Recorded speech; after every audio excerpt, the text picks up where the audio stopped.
because sometimes that's all they are, right? To anybody. It's like, oh, they're talking to me, so that's annoying.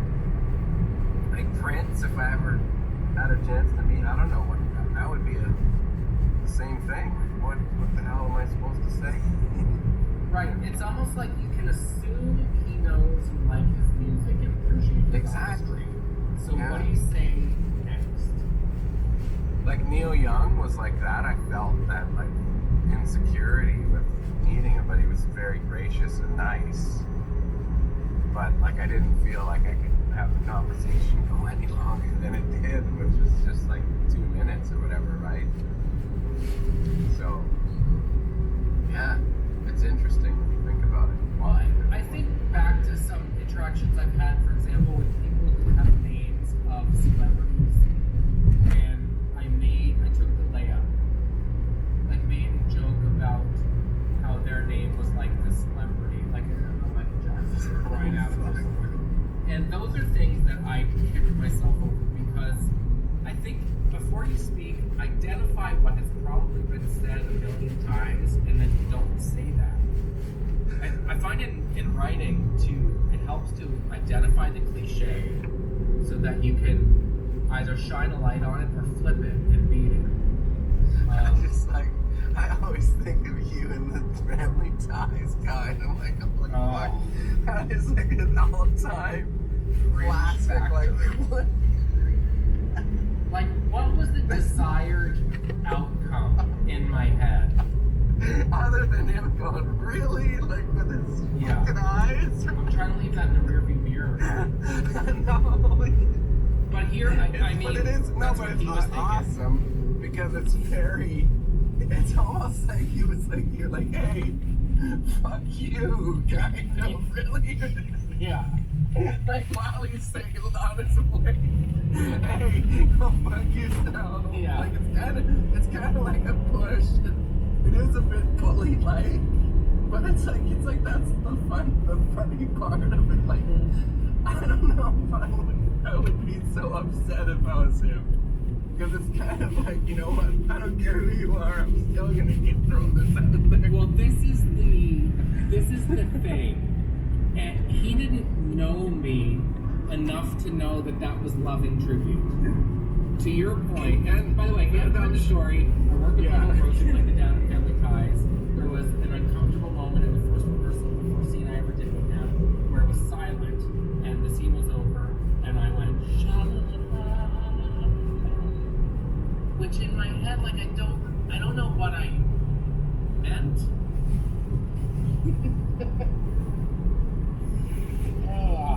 I tell you what, if I was there, I'd still not be laughing right now. But I think you did it for everyone else in the room, to be honest. But I can tell you with 1,000,000% certainty, I was not doing it to humiliate the guy or poke a stick at him. It was genuine loving tribute in my mind. But I can see now how it just would have looked like, what is wrong with you? But he gave you the like really face, right? Yeah. No words, just the look. Yeah. No one said anything. That's what made it worse. He didn't even give me like oh, yeah, right, of course. Like nothing. And Jason Priestley was there, standing beside me, and he just kind of stared at the floor, rightfully so. Like, I don't know what I expected. Jason Priestley right there is going. But like, oh man, I'd probably never get out of bed again if I knew what he thought in his head when I did that. Well, I can tell you, it was probably like. Who else was in the room? Anybody else? Like the entire crew and a bunch of cast, director, and it was just so silent. Oh, and that was. Did you talk to him after or say? No, he wouldn't even break eye contact with me again.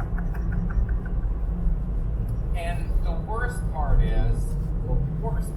everyone unanimously was like, man, Michael look over and everyone's like gathering around, listening to stories and stuff, and Michael's having lunch with people, and like, here, you should try this smoothie. And, like, I was so far out of the group. No, but how much time went from you saying that to the rest of the day? Well, we hadn't even shot the scene yet. It was like hours. Hours. Oh, you should go right there. So that Yeah, was you're just the beginning of the day. Yeah. And he didn't talk to you at all. No. He's so all happy with everybody else. Yeah. Yeah, like everyone, come sit beside me, Jonathan. Not so fast. Oh my God. But I guess that's the worst part is if any part of him thought like, that's mean. Why would you do that? Because I sure didn't mean it to be. I thought it was playful. Yeah.